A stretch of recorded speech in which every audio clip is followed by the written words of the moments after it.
Let's you and I go figure out how to kill this thing. And what we did is we implemented a call center. And we had so many funny stories. I still have one.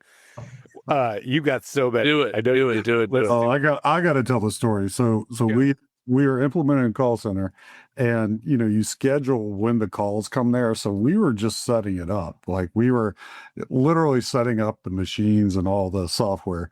And so I'm in the control room, and Chris is out there, and something screwed up, and they started getting thousands of calls. I mean, thousands of calls. And with no agents. Nobody's there except me. There's one person there, Chris. There's no one else. And there's probably, I don't know, 600 positions, and the phones are just ringing off the hook. I was like, Chris, you got to do something. So Chris just started picking up the phone. He's like, thank you for calling Nations Bank. Please call back.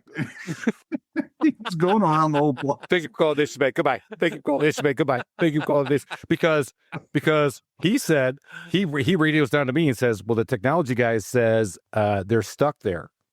And I remember telling him something, and I could hear him get on the phone with them. But my words to him weren't exactly as, I was so colorful. I'm like, he goes, they told me that the calls aren't there. I'm like, I don't know what the fuck they think they're looking at, but I'm looking at fucking calls. He goes, Chris just said that he could still see the calls. It was so funny.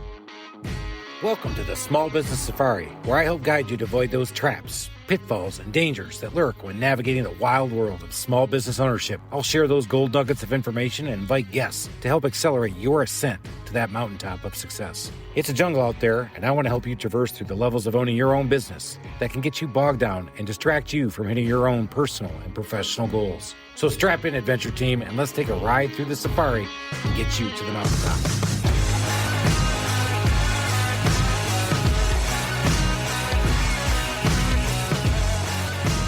Alan, we've been doing this thing for 4 years.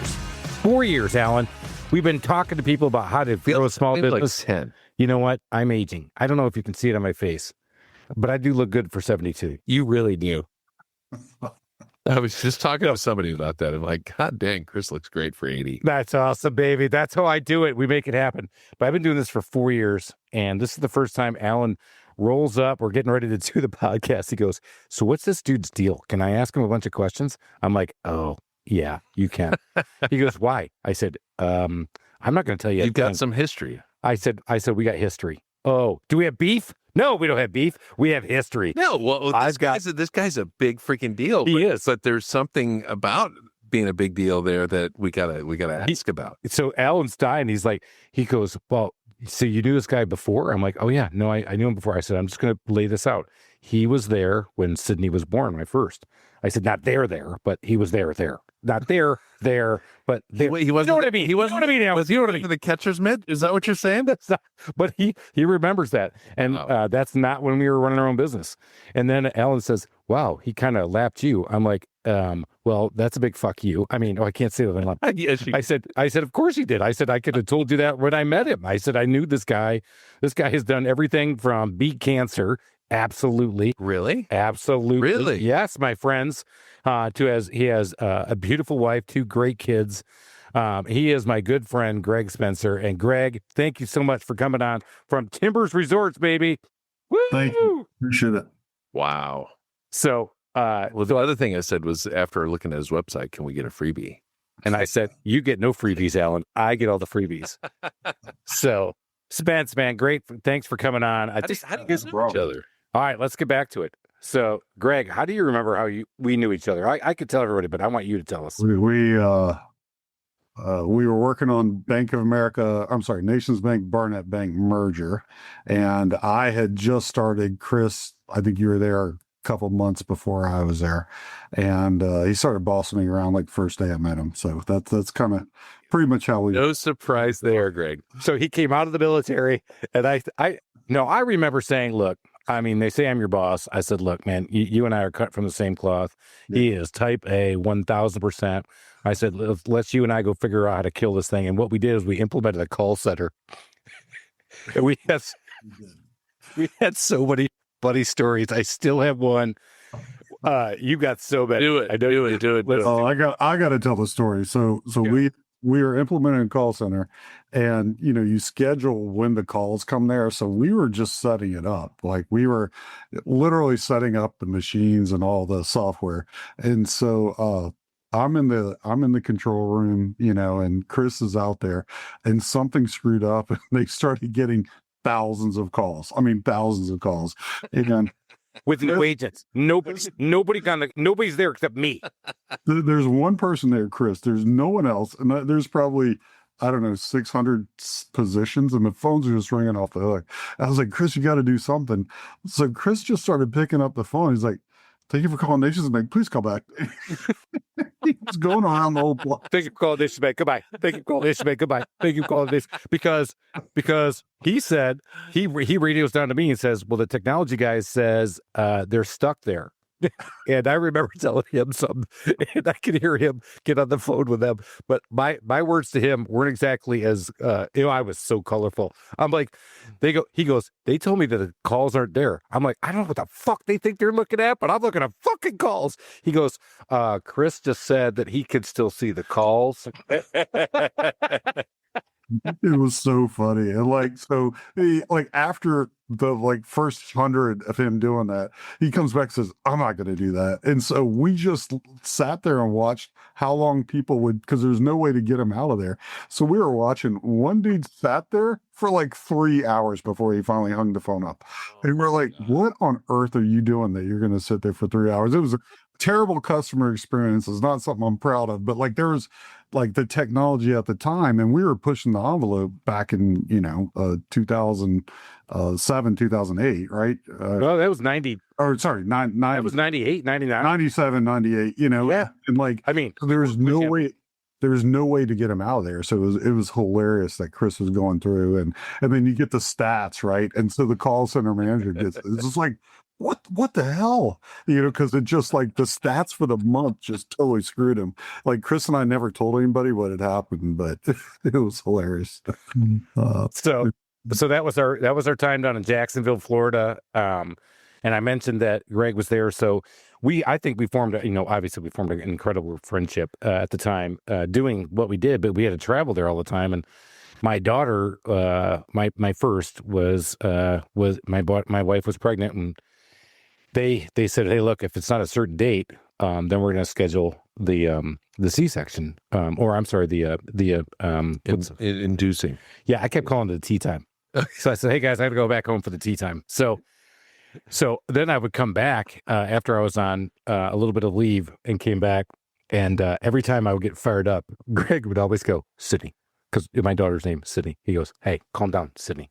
I'm like, there's only way I can get him off DEFCON 1. And even to start arguing with him, I would just say his daughter's name, and then he'd be like, all right, dude, I can't get mad if you keep saying his name. So he would just drop it, and then he'd pick it back up an hour later. But it would work every time.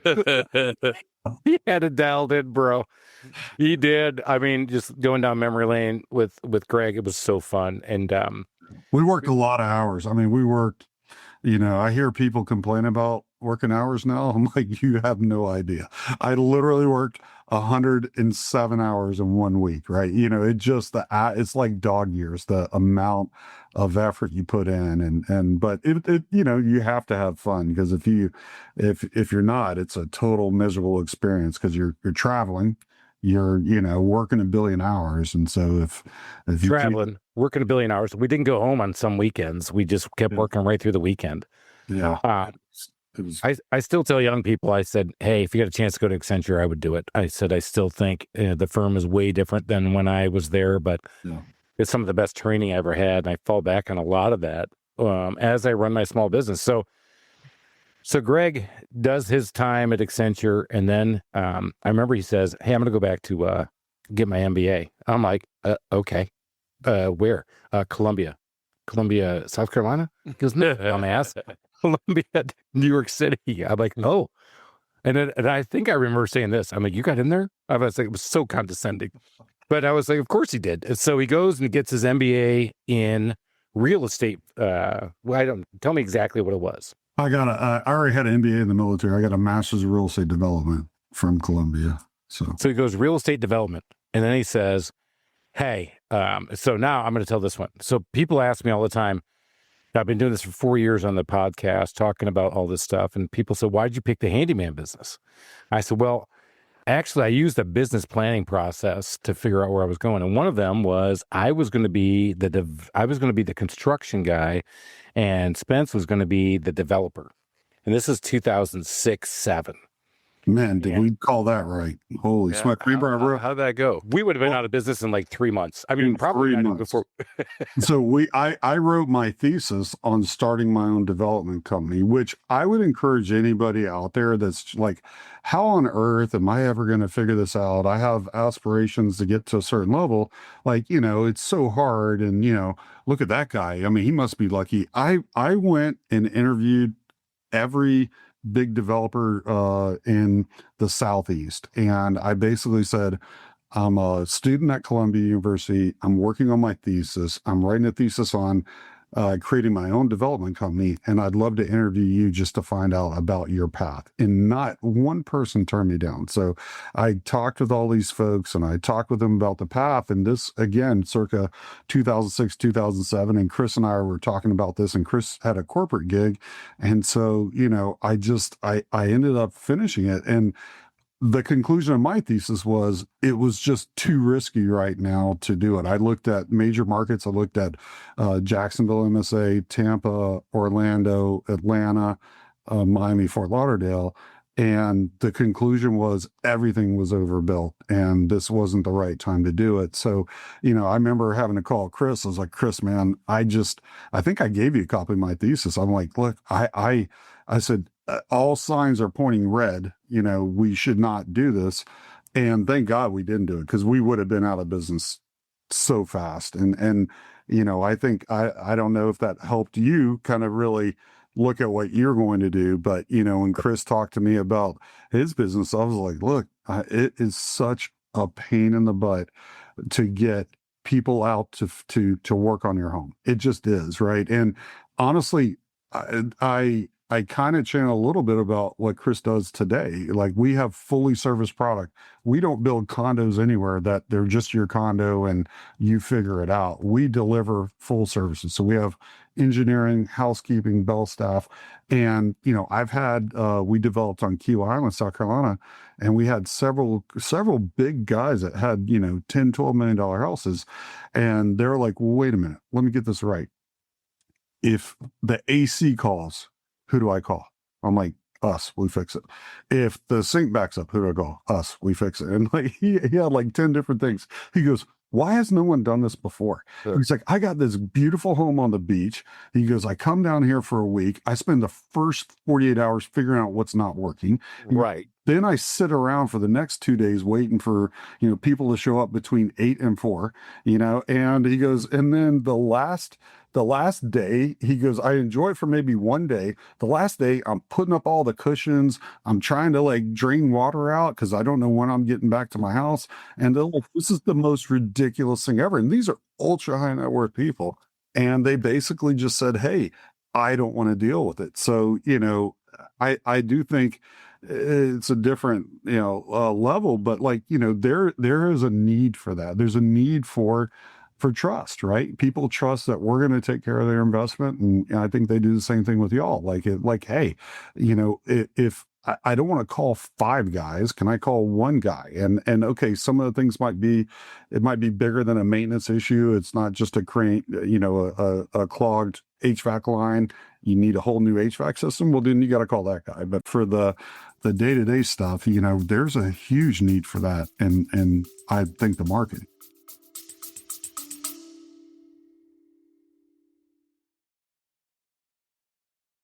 Hiring people is the hardest thing we can do. Retaining people is even harder, but man, it is so hard to find good people. That's why I put my trust in Qualified Applicants.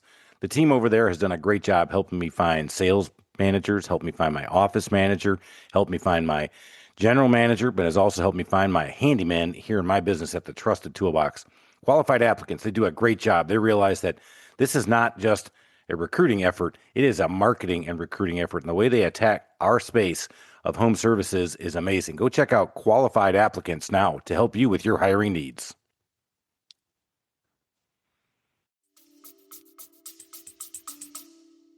I'm going to set this up so we can go back and do history all day long. I mean, Greg, forever. But let's go back to your question. But I think we need to set up what he's doing. All right. So why don't you tell us what Timbers Resorts is, and then Alan's going to ask you that knockout question that you're going to actually come back and just slap the shit out of him with. I mean, sorry. So we're a boutique luxury resort developer and operator. We have 18 properties around the world. We have everything from 4,200 acres in Tuscany to 450 acres in Kauai. We kind of fly in the 0.1 to 0.5 socioeconomic wealth range. So we're at the upper end of the market. Our average owner owns 2.81 homes before they buy from us. So, a lot of these homes are third or fourth homes. So, but that's kind of the level we do. And we try to keep even though we have 4,200 acres, we only have a 41 key hotel and 46 homes on it. Right. So it's not high density. It's kind of lower density. So, that's kind of what we do. We're vertically integrated. So we have, architecture, interior design, construction, management, rental, real estate sales, the whole 9 yards underneath our company. All right, Alan. No. So you have stepped go ahead. to be destroyed. Come on. No. And I think we need. It's called the slap fest. You're just gonna get. Let's think about the listener. Maybe we should explain to the listener a little bit more about his business. All right. So let me set this up. If you've ever done a timeshare, so Greg just told you 0.1 to 0.5. For a lot of us, right, with small business owners, we're trying to get ourselves going. I know you guys, we're all doing the same thing. If you have one home, you did good, right? If you got your second home, hey, man, awesome. Way to go, man. I'm right with you. I've done it. Wow, that's awesome. So then my dad buys into the Wyndham timeshare. And I was like, Dad, don't do it, Dad. Don't do it. Hey, Chris, what? Oh, your mom and I did it. I'm like, oh, that's awesome. And so he just called me back and says, hey, do you want to buy it? I'm like, yeah, no. Why? I said, because it's shitty ass places and I could never get there. So we've all been there. We probably heard this timeshare scam, quote unquote, that's out there with what's going on. Well, so you drive down to Florida, right, and then you got the billboards and you get sucked in. Hey, just, you can stay at this place and you get the free blah, blah, blah, blah. Now, I get that. And there's a million people that are trying to get out of their timeshare. Now, I will say on the flip side of that, there was a time back when I was living in Oregon and somebody offered me to go stay at this resort for free. And I had to listen to the pitch. And I brought a buddy of mine. And to be honest with you, we ended up backing out. My buddy bought, and he was super happy because, he was day one. He was a classic. No, he was a classic person where he wanted to go to the same place every year. No. And he wanted to be, them to know his name and the whole 9 yards. And, Judy and I were. Was he a baller? I think he thought he was a baller. All right, let's keep going. All right, so we no, but it was so the whole night. Honestly, Greg, when I was looking at this, I'm like, wow, these are amazing places, and I want to ask about how on earth what was the process like to develop in Tuscany? That's the kind of question I really want to ask. Oh no, but in the meantime, the original question is what's the difference between this and the timeshare when you're driving into Florida? That everybody's, you go on Reddit and everybody's trying to get the hell out of it. That's his first question. And I said, he goes, should I qualify this in the clean room? I'm like, no. I said, he can handle it. I said, trust me, this dude can totally handle it. Not the first time I've been asked the question.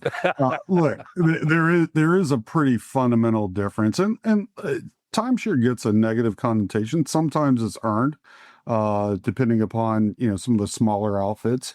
But there's a lot of people that are happy with timeshare, and I think you hit it. That's exactly what they're looking for. They want to make memories year after year. They want to know that this week is when I'm going there. And that's the old timeshare model. And the old timeshare model, you had to sell however many units times 51 weeks, and it was a slog to sell out of. in those models, you actually had a fee simple ownership. So you actually had a deed. What the timeshare companies realized is like, wow, everybody bought all the really popular time. They didn't buy the other time. So what they did is they started pulling everything into what's called a Florida land trust. And so when you buy a points-based system, you don't physically have a deed into a specific unit. You basically buy into a trust, right? And the points, the thing about it is there's some formula of how many points they can generate from X amount of units. And so that's where things have gotten a little awry is the points, because that does kind of change a little bit of the construct because you have to be flexible because you might not always be able to get to that place you want to go. So that's the difference between the old timeshare and the new timeshare. Our product and timeshares typically it's 75,000 for 50,000 points or something like that. And I can tell you, if you look at the timeshare companies, and I have some friends that run them, I look at their 10Ks, their financials, they make like 40% of their net income off of hypothecation because it's all about debt. So basically they're selling someone a loan at, they're like, hey, why don't you finance this? We'll finance it for you at 13.5%, but they're borrowing at 4%. So they're making the VIG on the delta. And then what they're doing is they're securitizing it. And that's where they're making their money. So unfortunately, some of the timeshare companies become more of a financial type of system than it has a service type of system. I think they're starting to try to get back to service. I think they realize that, particularly with where, rates are right now, that, you're going to have to provide service to generate some returns. But I think timeshare works for some people. The difference with ours is we sell a 1/6 or 1/12 is the lowest we go. 1/6 typically is the least amount of divisions, if you will. And what we buy is you actually own that real estate. You own a deed in that unit.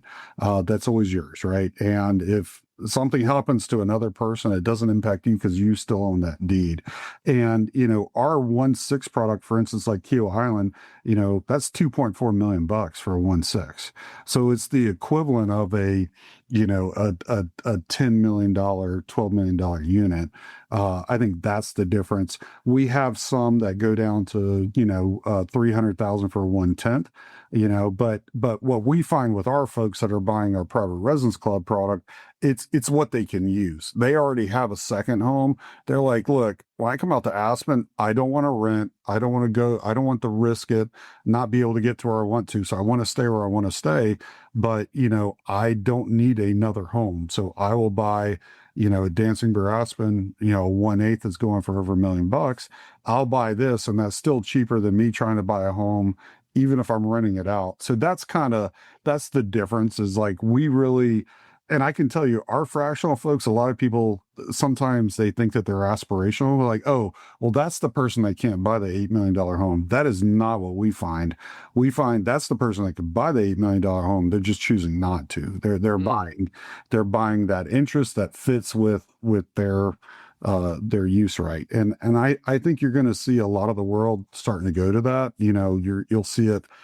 I think Tesla's trying to get there, where, ultimately you'll have autonomous vehicle that you won't have a car payment anymore. You'll have a subscription and, not for everything, but that car will show up and you'll pay as you use it. Right. And that's kind of a little bit of what, we see our folks are trying to get the use to the time that they could actually use it. All right. We sell whole ownership too. So, we have that. We don't only have fractions. We sell lots in some cases. So it's a little bit of everything. And then we have hotels as well. So we really have the gamut. And we see a lot of people will move between that product as well. My boy brought up what's that big word? He does this all the time to me. Apothecary. I don't even know what the hell it is. He always used big words on me. And then he bring back the VIG. I'm like, oh, now you're talking back to your boy, huh? All right, let's fucking go. I had to I knew Lalamia would know that one. I knew VIG, huh? I was like, he's back to the VIG. I'm like, all right, now we're talking my language, huh? But he's telling you what's going down is that at that level, and I saw Alan's eyes because I've seen the property in Kiowa. It's amazing. And you talk about this like, oh, this is timeshare. This dude, this makes Disney look like a booger. I mean, the stuff they do is amazing. And he's going to do he's going to use big words, and his spreadsheets that he sent me to tell me this ain't going to work. He says, "Hey, look, you can see what I see." I was like, "Wow, I see like the Matrix." And I'm like, I'm not even sure what you built there, dude. And I'm like, I got my master's in mechanical engineering. I'm gone. I'm lost. I said, the guy knows his shit so well. But he talked about how what's going down. Even if you only had, let's say you've got one house and you're thinking about this. This is not for you. But he found the market, and he's marketing to the market, and he built the market for this because they're like, I really don't want to deal with this. My pain point is I don't want to have to manage another house. My pain point is I want to go enjoy myself for a month or for a week or for 2 weeks or whatever, on how it works, because my time is so much more valuable now, and my money will work for this. So it's the places you want to go too. And Tuscany. Well, let's hang on. Skiing. So, Hawaii. but you don't just go to, so he said, hey, you're going to go to Tuscany every year. That's not what he said.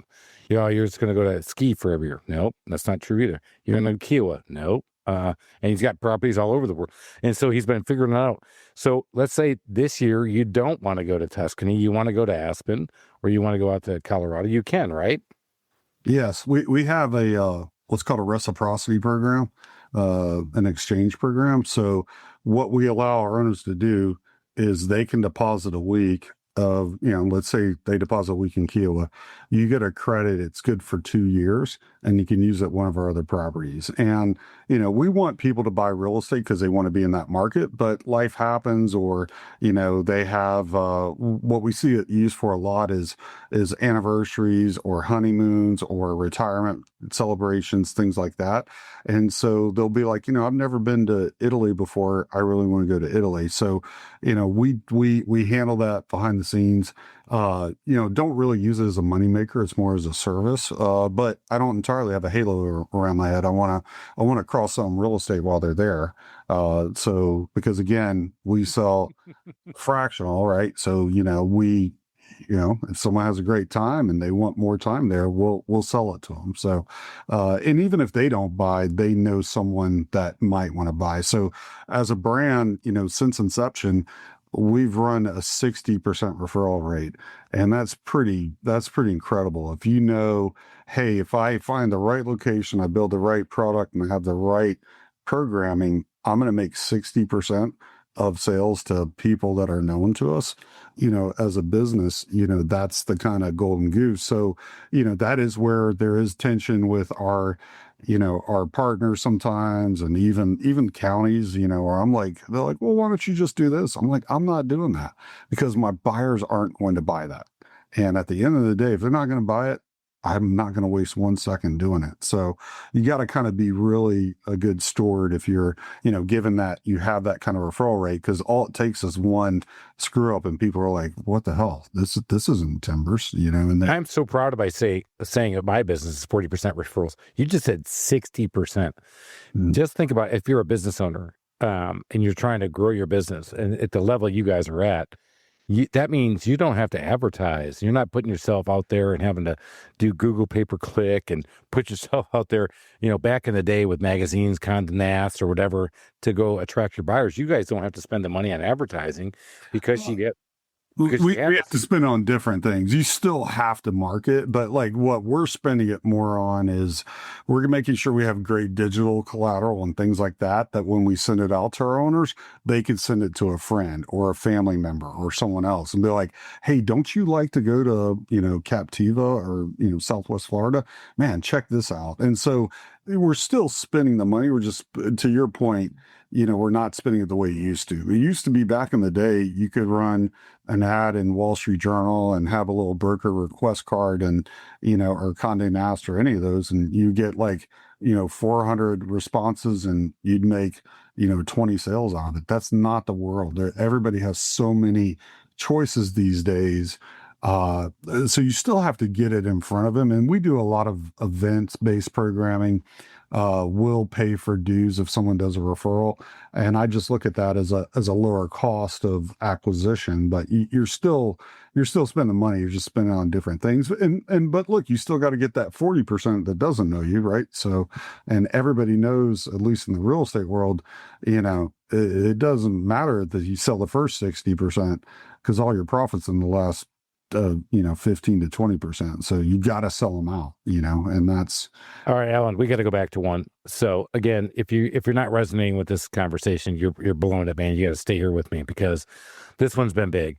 I watched. So Spence, he took the leap. We're going to go back to how he did that, and he got into the world and he got into all that. So he takes the leap, and it sounds like he's just tonning it, right? Oh, and of course he is, because everybody else is always tonning it. I said, but sure enough, he buys in, does this thing, and then builds this great place. And he brought it up on Captiva Island, Florida. And right after he closed on it, the hurricane came through, wiped the entire thing out. Oh, damn. Really? Almost. So we've had 3 Category 4 hurricanes. So we had. Talk about how you've had to adapt, again, because I don't care if you're $1 million a year business or as you guys are, a very large business. It's the same thing. Yeah. And so it hits you guys, and it hits you at heart because, you're from Florida. You moved back to Florida. You got into it. Talk about how you had to deal with all of that and what happened to you. Yeah. So we own, with some partners, South Seas Island Resort, Captiva, Florida. It's a resort that I've been going to for, since I was 9 years old. So, it's a great, it was one of the first master resorts where, you get inside the gates and everything's there and kids can go run around and be kids. And it had gotten tired. We had watched it for a couple of years. Blackstone owned it, and, Blackstone bought it through a portfolio. So I think it was just something remnant that Blackstone, a little, $100 million resort that they had lying around, in the drawer.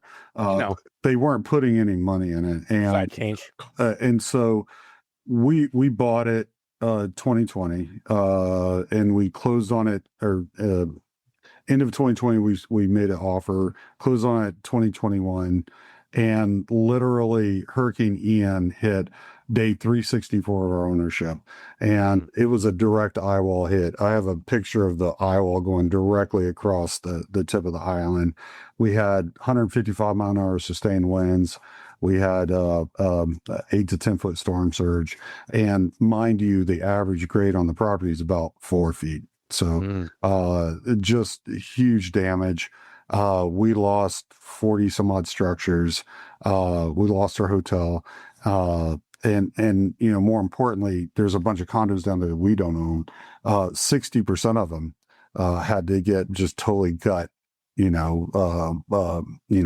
destructed, taken down to the studs because you have mold in there. And a lot of those structures didn't have wind damage or water damage. The HVAC systems are sitting on the ground, so they all got smoked by the storm surge. So it was bad. And not only that, we had about 150,000 cubic yards of sand, and so there was sand about 4 feet deep throughout the whole island, roads, everything. So it was. I was there the day after the storm, and it's one of those things like, you get punched in the nose and you're kind of staggering around a little bit. And then you have to figure out, is it fight or flight, right? And Chris knows the type of person I'm in. I'm like, all right, well, come on, let's do it. Let's get it cleaned up. And we're fighting. Before Alan asks this next question, one of the things I want everybody else to know, how many people did you lose in that?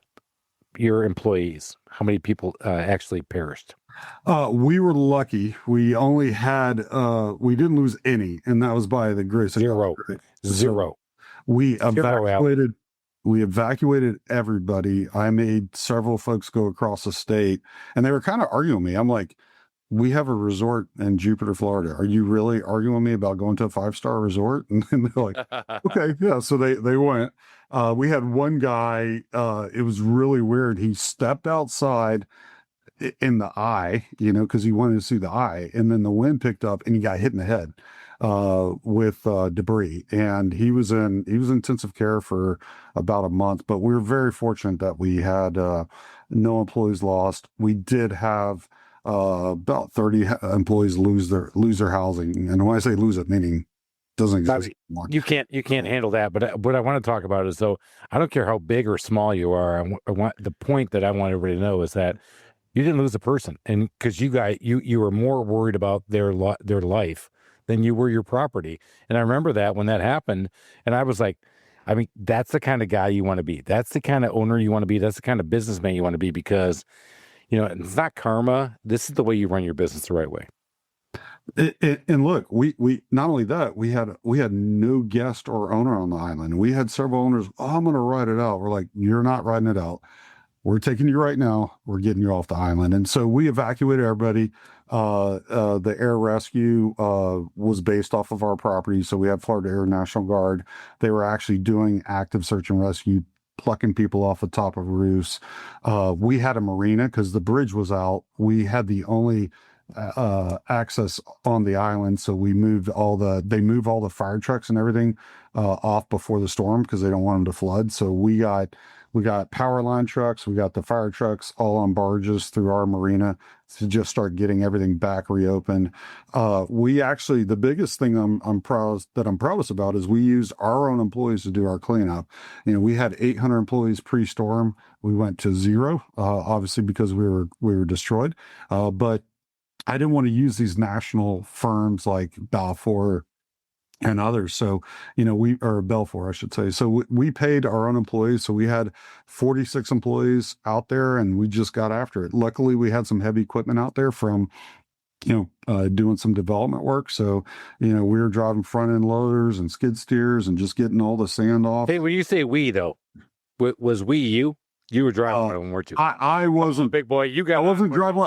I did use I did have to get on an excavator and tear off a couple of buildings. So nice. Let's go. How long did it take you to get back online? It was crazy. So it took us. We had to tell you the scope of the damage.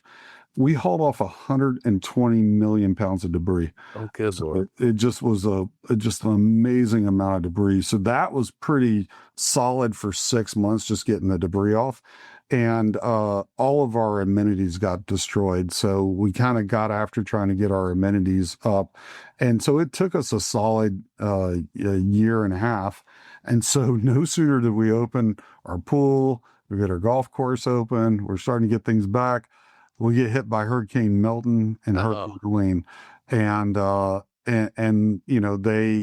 flooding damage was significant. Like our marina, we had just installed $500,000 worth of new. Once a circuit gets in salt water, the breakers are shot.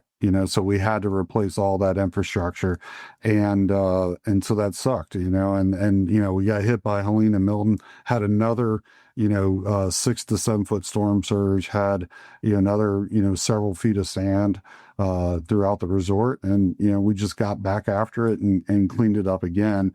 But we made a decision after that. We're like, look, this isn't going to happen. We're going to harden the overall resort. So we probably spent $15 million just in resiliency measures. We put a revetment. I know more about resiliency than I ever wanted to. So we put a seawall, a 5,200 linear foot seawall. It cost us about $10 million or $8 million. Generators, we've elevated them, 96-hour run times. We have these flood panels, these flood systems. We just basically said, hey, we're getting everything to at least a 12-foot flood. Now, if we get more than a 12-foot storm surge, it just wasn't our time, right? But, we're going to at least harden everything. So, that's what we've been doing. We did finally get, in June, we finally got everything all the amenities that were there before the storm, we got those rebuilt. And then, frankly, our hotel, we're in a nasty zoning fight right now. Unfortunately, the environmentalists, AKA people funded by our competitors, have been holding up our zoning and filing lawsuits. And I think that's pretty, piss poor, to be frank with you. Like, to use a natural disaster to try to punish a business and get, something out of them, I think is wrong. So we're fighting it right now. We're in a pretty nasty hornet's nest of lawsuits, but we did get our zoning approved. And because the issue is the zoning went back to 1947, so you could only build 35 feet over grade. Well, the new flood maps start at 22 feet. So we lost buildings that were 3 stories, and they're like, well, yeah, you build them back. I'm like, I'm building a 13-foot tall 1-story because unless I'm building it for Oompa Loompas, I'm not building 2 stories, right? So, it just was the most ridiculous thing ever. And so and the county's been great. They've been trying to help with this. The state of Florida's been great, but it's, again, and our competitors are funding the opposition to us, and I just think that's wrong. So we're going after them right now, and That's a whole nother podcast right there. Huh? Come on, Alan. So, Greg, let's talk about something a little more fun. I freaking love Italy, and when I looked on your website, and San Gimignano and all, how on earth did you manage to get as beautiful of a location and the product that you put together in a country that it seems to me like it'd be really hard to basically build a resort? It's hard to do a lot of things in Italy. I'd love to take credit for it. It was actually our founder, David Burden. David was a visionary. He worked way back in the day. There's a guy named Charles Fraser from Sea Pines. He really was the grandfather, if you will, of a whole bunch of development companies throughout the United States. And David actually had a Italian billionaire walked in off the street in our office out in Colorado. And he shows up and he says to David, I'm sure I'm gonna get it wrong, but he basically says, I have a property in Italy and you're going to be my partner. And, David, A, doesn't like partners. B, it was in Italy, but the more he talked to him about it, we checked on this guy. This guy's legit, so he owned 5,600 acres in Tuscany. And basically he's a big time guy in Italy. And so we go over there and David made a trip over there and started looking at it. And, basically the guy's just like, we signed the deal. We start working with him. He's like, these buildings have air conditioning. I don't want air conditioning. We're like, well, the gringos that we're selling these to want air conditioning. And like, these bathrooms are too nice. Just put a little bathroom in there. And so it became pretty apparent that we weren't going to work out with him. So we ended up taking 4,200 acres. He kept 1,400 acres and got a payday. And so we just started developing it. And, we initially started using Italian architects and Italian contractors, and we found out that Italians like to go bankrupt every 4 to 6 months. So, after the third or fourth one, we just said, screw it, we'll do it ourselves. So we actually self-performed our own architecture and interior design and construction. And they really did a great job. And so I got involved, several years after they had started it. But, we've been building homes out there, just built our last home. But, they really are great homes. And what we found is, in Italy, it takes 3 no's to get to a yes. You got to kind of, you ask the first question, they're like, oh, that is not possible. And they're like, okay, well, wait a minute. Has this ever been done in Italy before?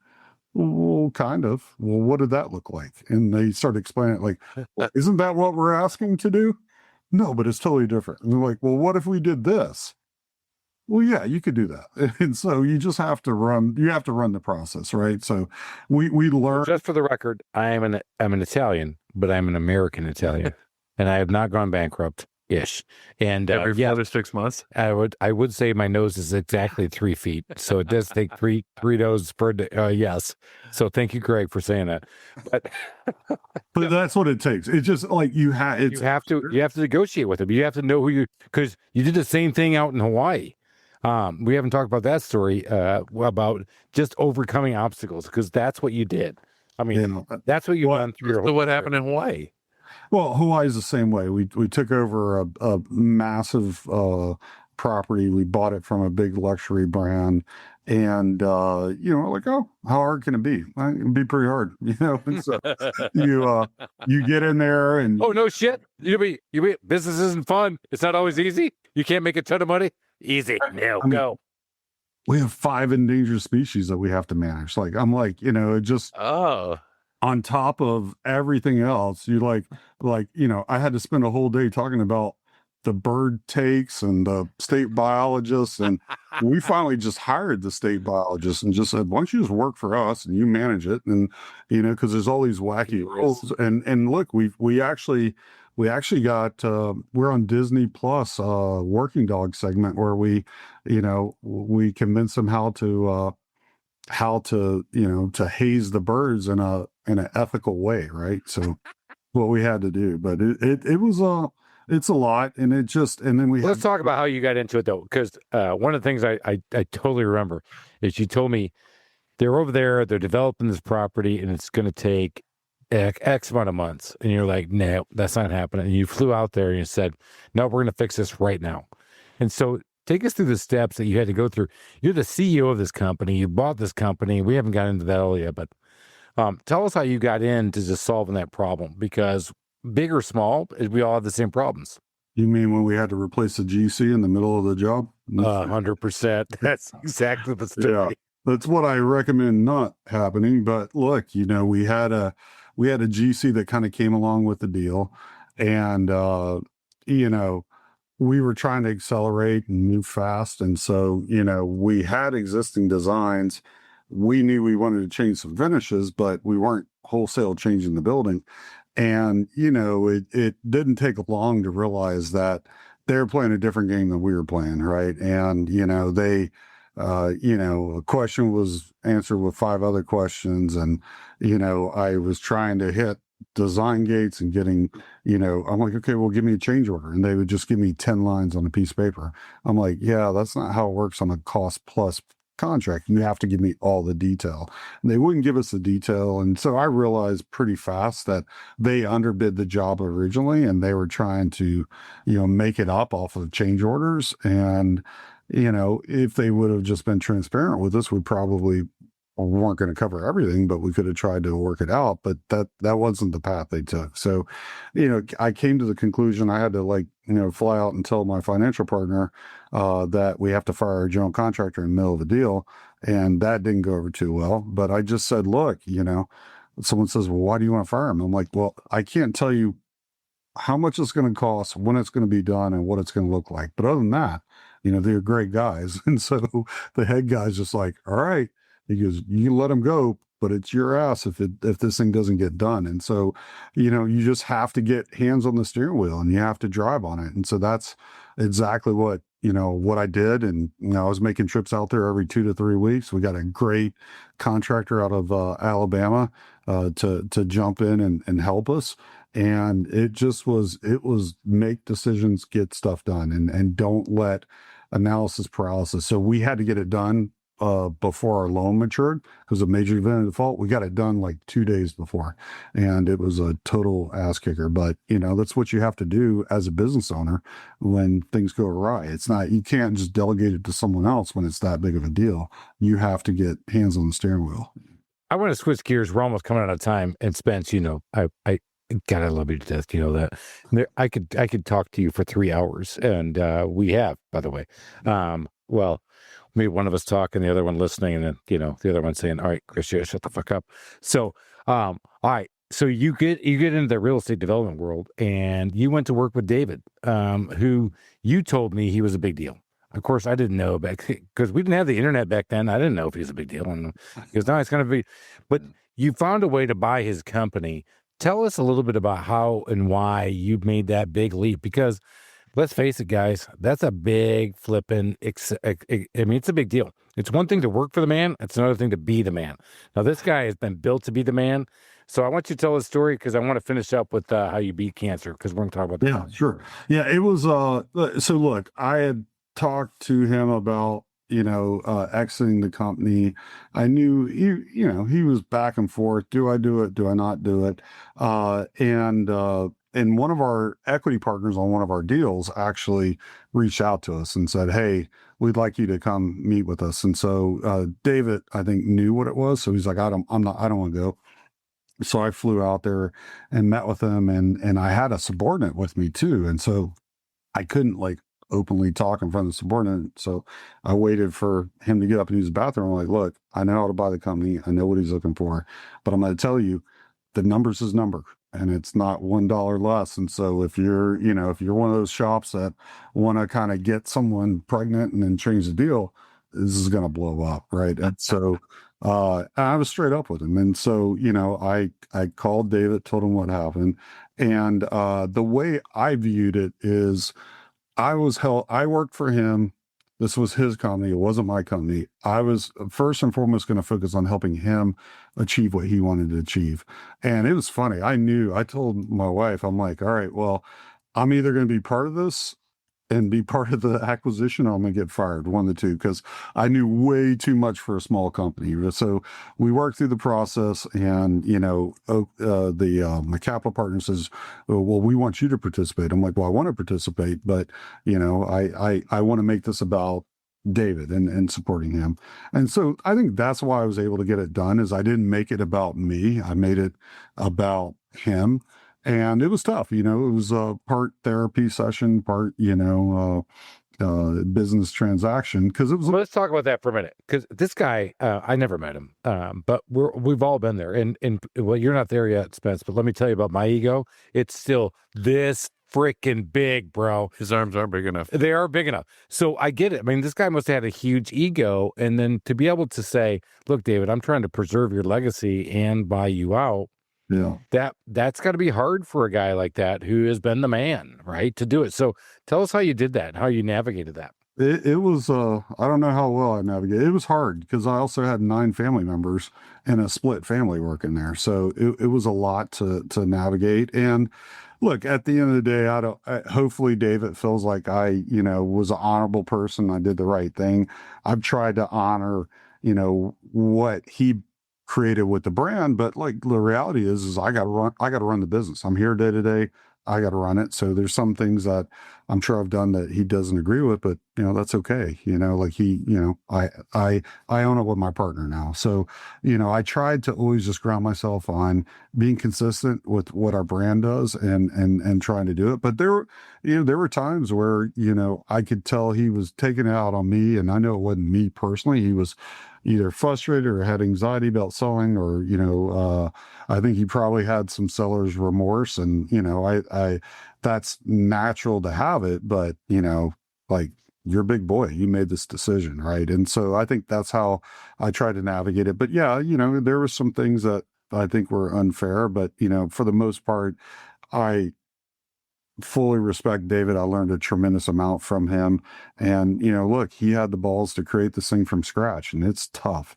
And, anybody that's created anything from scratch, like, I feel like, as a business owner, you own it 365 days a year. You don't tag someone, take over. You have to worry about it.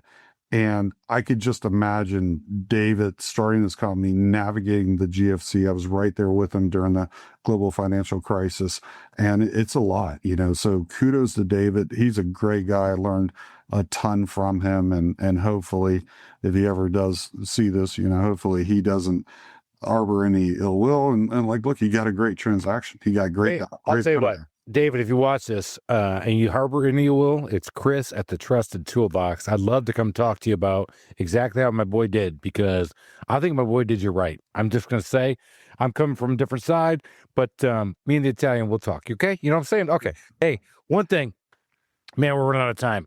Dude, one of the biggest accomplishments, you've done it all. I mean, I love your kids. You know that. I love your family. Yeah. But Spence texted a bunch of us and says, "Hey, guys, I got bad news. I got cancer."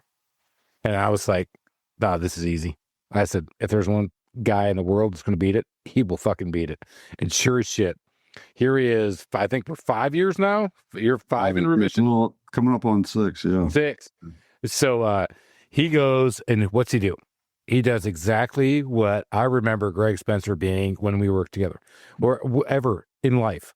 He was like, he went and sought the best guy out, found the best guy, went to the best guy, got the surgery, got the retreatment, did all the stuff he had to do, followed his life, runs a completely healthy life, which does not include a lot of bourbon like we have right here with the Small Business Safari. Okay, here we go.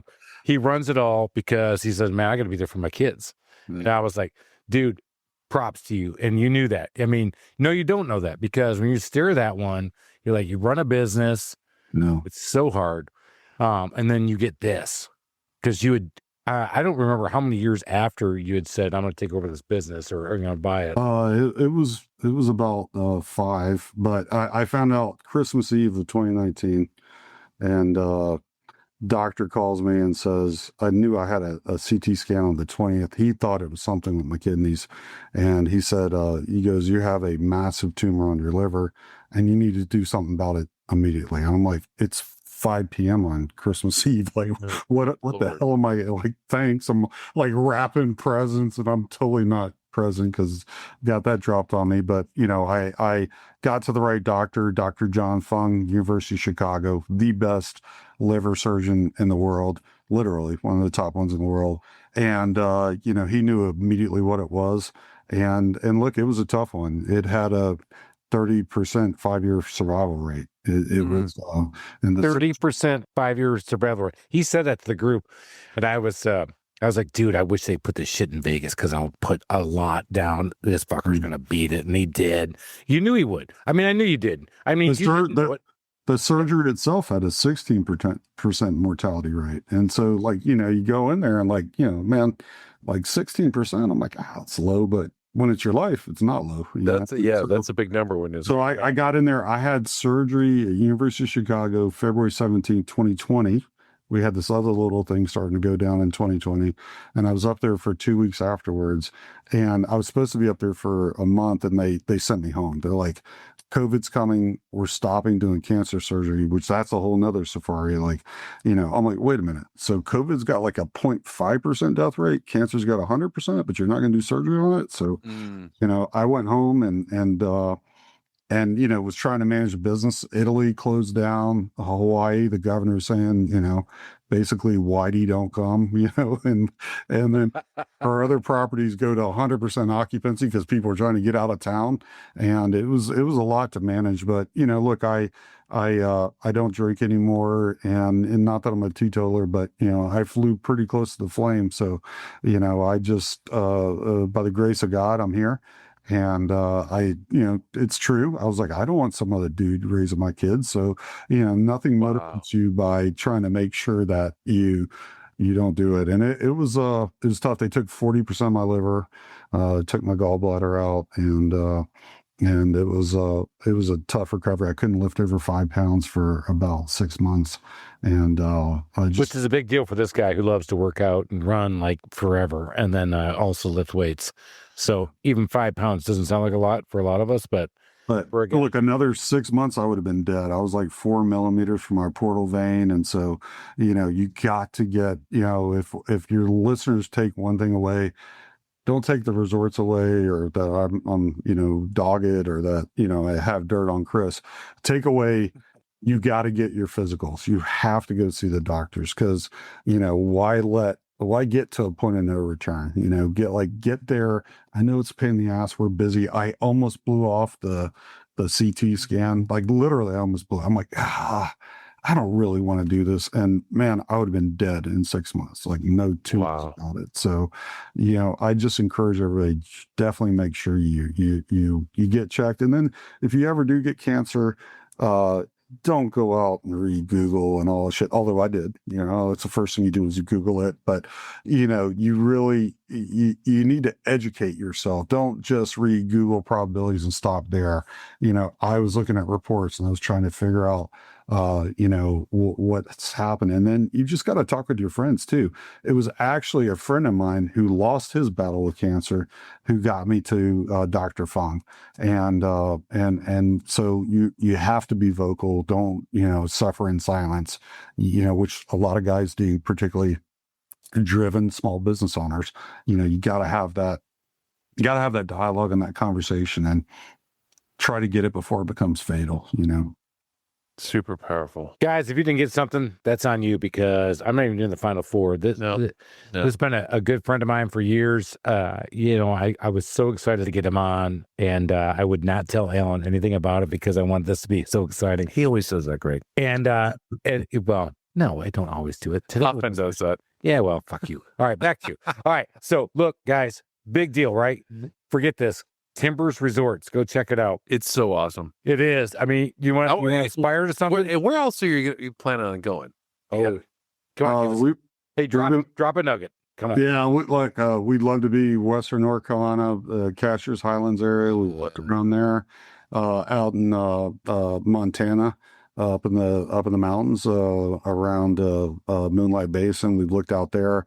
Costa Rica, we've chased a couple deals in Costa Rica, but frankly, there's a lot of great opportunities in Florida. We've been bidding on some things. The pricing people still really like their property. They do. Had COVID back in real estate. And so we haven't seen the capitulation yet, but it's coming. I had a professor at Columbia, he told me first day, he goes, land is like a horse. All it does is eat.